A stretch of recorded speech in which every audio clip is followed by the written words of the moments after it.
gobyerno mismo ni Marcos na buong sipsip na pinaglilingkuran nitong dakilang butangera at talakera ni Marcos na barker niya na si Claire Castro. The principal accountability of the crime of plunder rests with the shoulder of Marcos and Romualdez. Kasi nga sila ang nag-arkitekto, sila ang nagdisenyo, sila din po ang nagbigay ng otoridad kung bakit lumaganap ang pangungulimbat at pandurubo at pagnanakaw ng mga kongresista, ilang senador, mga kontraktor na kriminal at sindikato at mga kriminal sa loob ng DPWH and other agencies of the government. Yan po ang katotohanan. So the principal accountability being mastermind at central figure sa pagkakaroon ng monumental restoration of plunder and corruption is none other than Marcos together with Romualdez. Of course, ang kanilang dakilang berdugong tagakatay ng pundo at diskartidor sa sindikato ng pangungulimbat sa kabanang bayan na kagaya nila Saldicon, tumakas na. At we have received information right now, maiwan ko muna itong tungkol sa panghaharas at panggigipit ng Malacanang, sa pamamagitan nitong butangera Claire Castro laban kay Governor Chavit Singson na may epekto ng pananakot din sa pagiging mapangpuna o kritiko ng maraming sektor ngayon. Itong style na ito ay pananakot.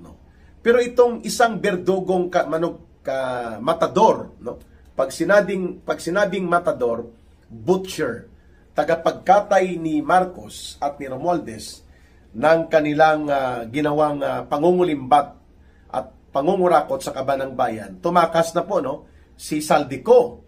Dahil alam niya na mainit ang administrasyon ni US President Donald Trump sa mga kagaya nitong tumatakas, umiiwas at nagtatago sa mga kriminal na pananagutan doon sa bansa sa Amerika mula sa kanilang bansang ginawa ng krimen. And for that matter, mukhang ganon ang linya ni Saldico.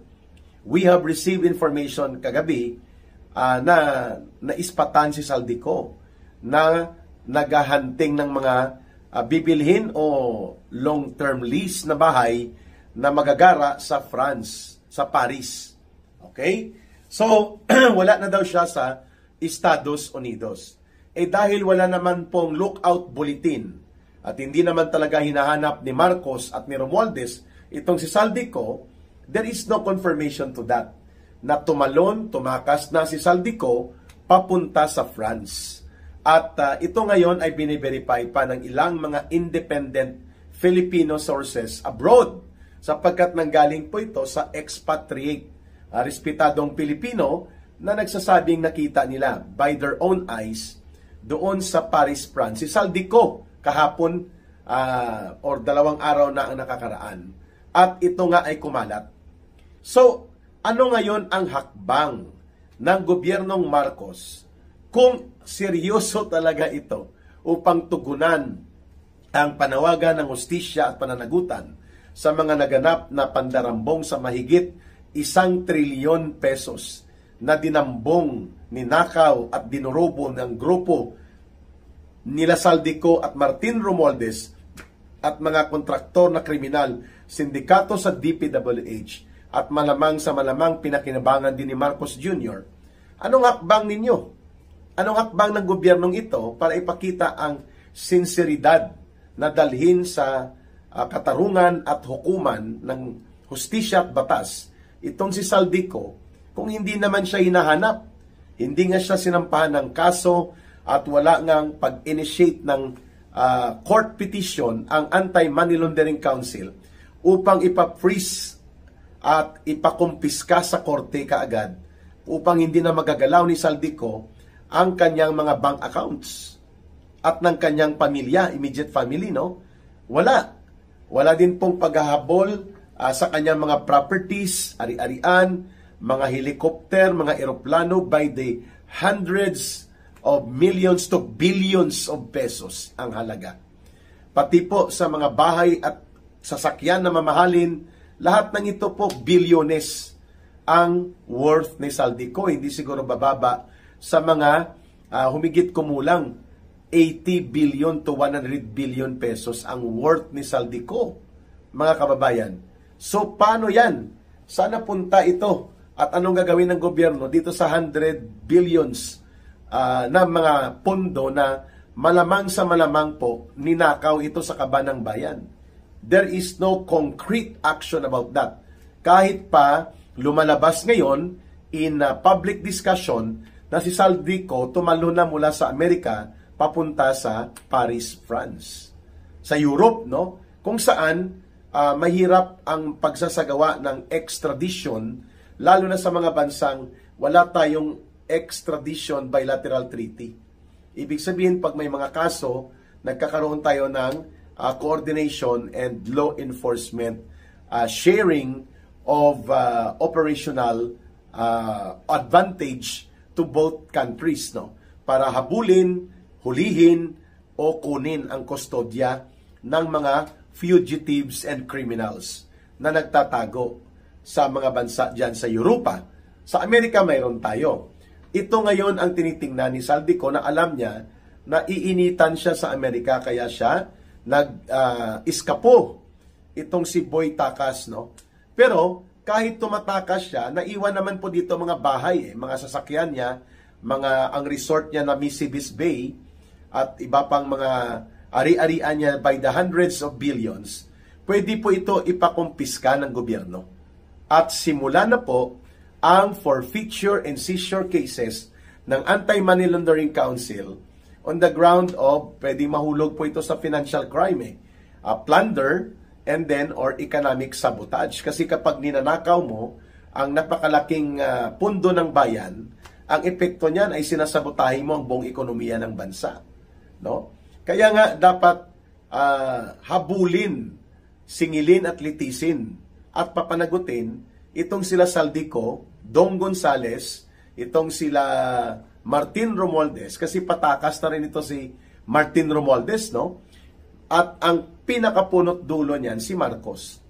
Kaya, katawa-tawa po ang labas ngayon ng Senate Blue Ribbon Committee, nitong Traidor Com sa Kongreso, and even itong ICI, itong Independent Commission on Infrastructure, na nagre-review kunwari at nag-iimbestiga sa mga anomalya at mga kaganapan ng pandarambong ay samantalang ang pinakaboss na nagbuo ng kanilang komisyon at nagbigay ng kanilang mandato at utos, si Marcos, na siya mismo ang pasimuno dito sa arkitektura ng pandarambong at krimen ng malawakang korupsyon na kanyang pinamunuan, kasabwat at kasapakat ang kanyang pinsan na si Romualdez. Kaya po, itong gusto nating gawing habulin si Saldico, ipahuli, ikumpiska ang kanyang mga ari-arian, ang kanyang mga bank accounts, ipa-frozen na at ipailalim na siya sa seryosong pagsasampa ng kaso at pati sila Martin Romualdez at mga kabalahibo nila, including itong mga diskaya na mga kontraktor na diskartidor at mga kriminal ang kanilang ginagawa ayon sa mga lumalantad na ebidensya at ang kasindikatuhan sa DPWH, including itong previous na DPWH Secretary ni Marcos na si Bunuan. All of this can only happen kung mapapalaya sa poder si Marcos at si Romualdez. And then a new government leadership can be installed in accordance with the constitutional provision of succession of power. Hindi tayo lalabas diyan. Sa batas pa rin po tayo. Pero hanggat nandyan si Marcos at nakakahawak pa rin siya ng puder, kapangyarihan, ang pundo ay nandyan pa rin po sa kamay niya at ang otoridad bilang Pangulo ay nagagamit niya, pati ang Armed Forces of the Philippines at ang Philippine National Police and all other instruments of the state and powers of the government, mahirap po nating abutin ang tunay na hustisya at katarungan na nais maabot ng mamamayan dito sa kahindik-hindik at karumaldumal na krimen ng pandarambong na ginawa ng gobyerno ni Marcos. But nonetheless, we are expressing a positive outlook. Maganda po ang pagtingin natin dahil from a position na iilan lang ang nagrereklamo dito sa naganap at nagaganap na mga pandarambong to a level right now of a massive discontent and groundswell of public anger and outrage against the monumental and systematic crime of plunder and corruption na ipinatupad at nangyari sa ilalim ng administrasyong Marcos.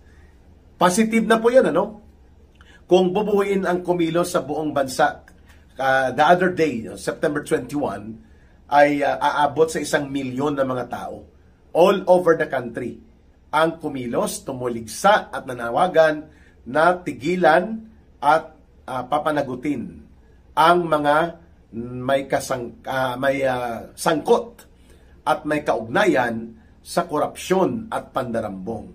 But of course, hindi lahat nananawagan na tutumbukin si Marcos. No? Nandyan po ang mga dilawan, nandyan pong pinklawan, nandyan pong komunistang hilaw, nakagaya ng grupo ni Hontiveros at nila Boy Ngiwi, no, ng Akbayan. Nandyan pong CPP, NPA, NDF party list at mga operatives nila at mga front organizations na ayaw nila na bumagsak si Marcos at mapalaya siya sa poder, pati si Romualdez, sapagkat benefactors nila ito. Tagapagpundo, tagapagprotekta at nagagamit nila para sa kanilang vested political interest. Na alam natin ay pababagsakin at palalayasin din nila kapag sigurado sila na mahina na at paralisado na ang political challenge that may come from the Duterte political camp.